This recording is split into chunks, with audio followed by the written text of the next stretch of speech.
ذلت کا احساس چھوٹے سے بچے سے پیدا ہو جاتا ہے. جو یوں آنکھ کھولتا ہے اور کچھ سننے اور بولنے کے قابل ہوتا ہے، اس کے اندر عزت اور ذلت کا پورا سسٹم بیدار ہو جاتا ہے.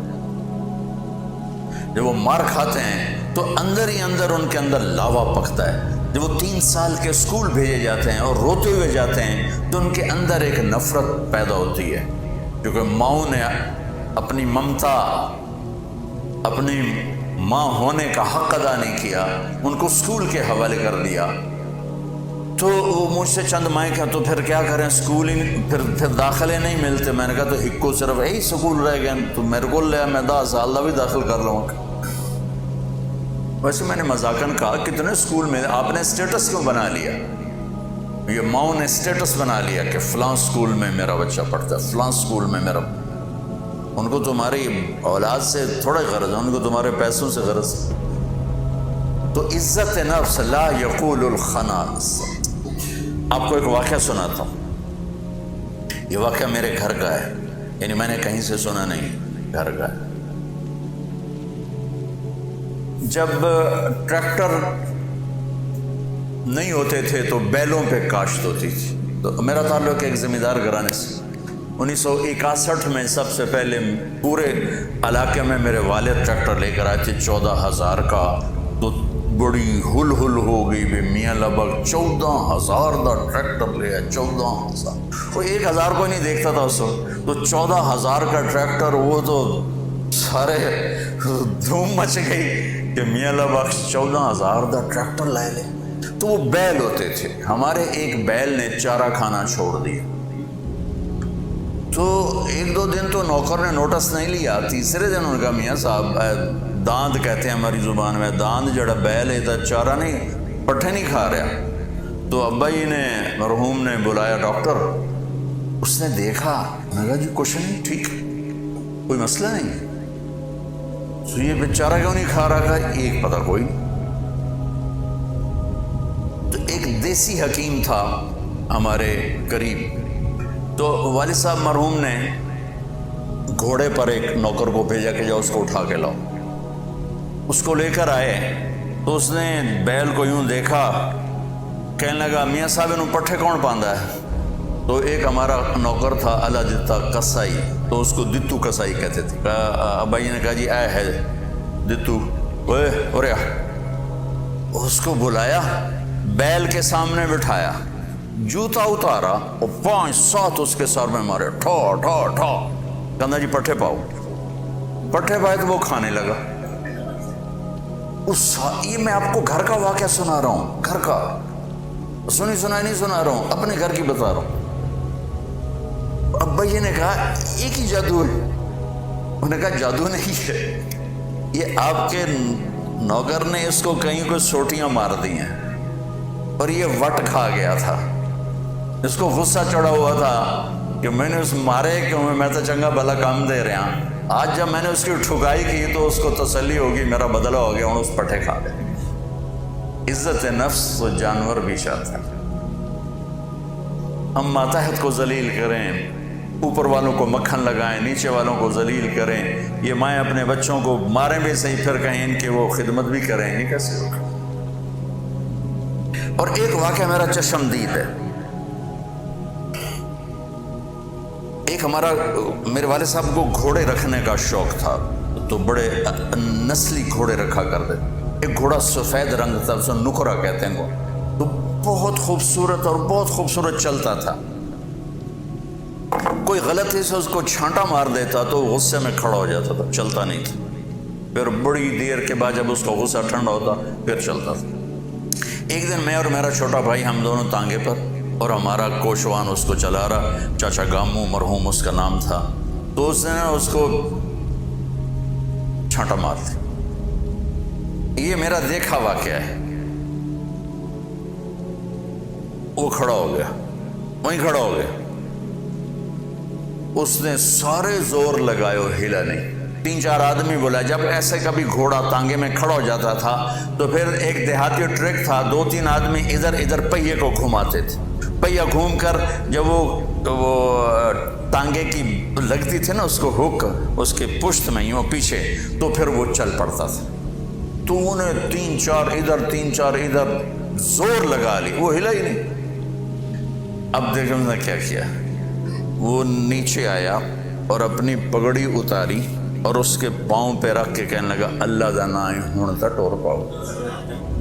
یقین مانے میں آپ کو آنکھوں دیکھا بتا رہا ہوں۔ اس کے بعد اس نے آ کے لگام اٹھائی، گھوڑا چل پڑا۔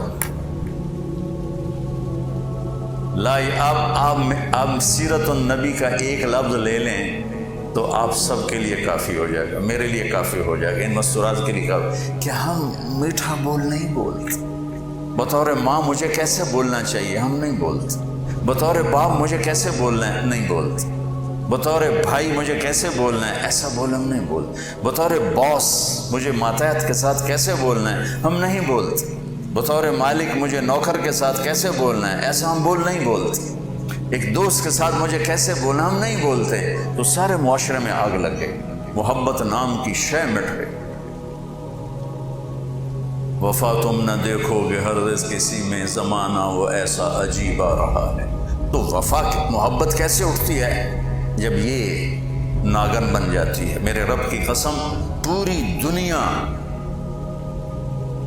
کا شہد کٹھا کروں تو ایک میٹھا بول اس سے زیادہ میٹھاس رکھتا ہے، اور اللہ کی قسم 7 سمندر کی کڑواہٹ اکٹھی کروں تو ایک زبان کا کڑوا بول اس سے زیادہ کڑواہٹ رکھتا ہے۔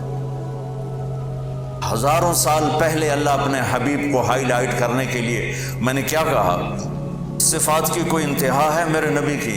کس چیز کو ہائی لائٹ کیا ہے؟ جس پہ معاشرہ خوبصورت بنتا ہے۔ لا یقول الخنا، جو کبھی ایسا بول نہیں بولے گا جو کسی کے دل کو توڑ دے، کسی کا آنسو بہہ جائے، کسی کی آہ نکل جائے، کسی کی فریاد نکل جائے۔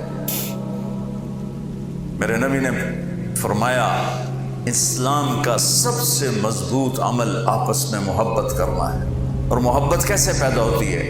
میٹھے بول سے، اچھے اخلاق سے۔ آپ دونوں ہاتھ اور گھٹنے زمین پر لگے ہوئے ہیں، سواری بن گئے، پورے کمرے کا چکر لگایا، حسن حسین رضی اللہ عنہما کو اوپر بٹھا کر۔ ایک مرتبہ میں نے بھی اپنے چھوٹے بچوں کو اسی طرح کمر پر بٹھا کر چکر لگایا کہ چلو بچہ بھی خوش، محبوب کی سنت بھی زندہ ہو جاتی ہے۔ حضرت زینب کی بیٹی کی امامہ، ان کو آپ نے بٹھایا ہوا ہے اور نفلی نماز بھی پڑھی جا رہی ہے۔ جب آپ کو رکوع میں جاتے تو ان کو اتار دیتے، سجدے سے اٹھتے تو پھر امامہ کو اٹھا کر پھر نماز شروع کر دیتے۔ ایسے بچوں سے پیار کر کے دکھایا۔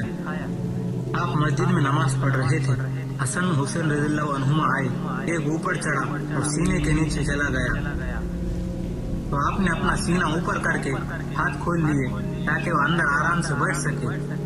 صحابہ کرام دوڑے اتارنے کے لیے، آپ نے ہنس کے اشارے سے روک دیا کہ کچھ مت کرو، آپ لوگ ساری دنیا سے ہنس کر ملتے ہو، بیوی کو دبا کر رکھتے ہو، ہم مرد ہیں، ہم چھوٹے کیوں بنے؟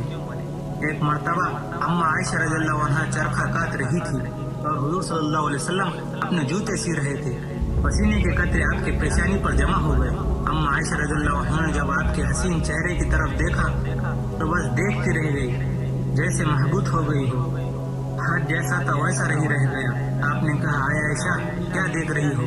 کہنے لگا آپ کے ماتھے پر پسینہ چمکتا دیکھ کر ایک شاعر کا شعر یاد آ رہا ہے، جب میں اس کے ماتھے پر نظر ڈالتا ہوں یوں چمکتا نظر آتا ہے جیسے آسمان سے بجلیاں نظر آتی ہے۔ عمران ابن خطا نے قارجی گزرا ہے، ایسا خطیب تھا کہ سارے عرب پہ چھا گیا، 15 منٹ میں آگ لگا دیتا تھا، مگر بیچارہ بڑا بدصورت تھا، ان کی بیوی بڑی ہی خوبصورت تھی۔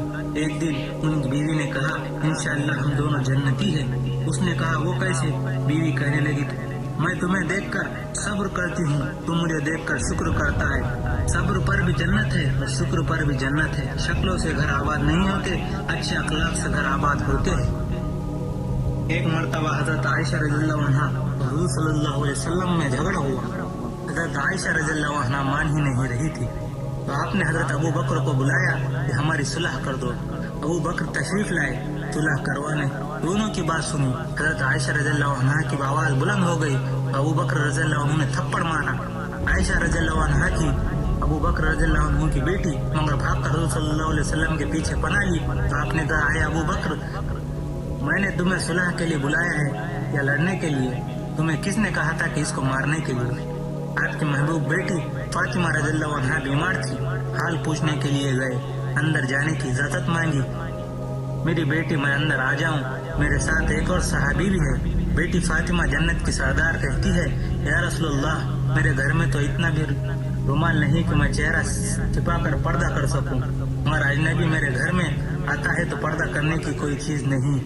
یہ ادھر عیدگاہ والوں نے ادھر ممبر پر پردہ ڈالا ہوا ہے، یہ ممبر پر بھی پردہ ڈالا ہوا ہے، اور دو جہان کے سردار کی بیٹی کے گھر میں اتنا بھی نہیں کہ وہ سر چھپا لے. آپ نے اپنے کندھے سے چادر اتار کر اندر دی. کہا اس سے پردہ کر لو. ابا کی چادر سے بچی نے پردہ کیا. اندر آئے. صحابی کو بھی لے کر بیٹی کیا ہوا؟ کہا یا رسول اللہ پہلے بھوک تھی تو روٹی نہ ملی، اب بیماری ہے تو دوا کوئی نہیں ہے. اور رونے لگی. اس سے صابر بیٹی کسی ماں نے نہیں جنی، اس سے مقدس بیٹی زمین و آسمان نے نہیں دیکھی، اور اس سے مقدس باپ کہاں سے کوئی بتلائے گا، کہاں سے کوئی لائے گا، اور کون لائے گا، اور کیسے لائے گا، اور کیوں لائے گا. مقدس ترین باپ مقدس بیٹی کے گلے لگ کر رو رہے ہیں.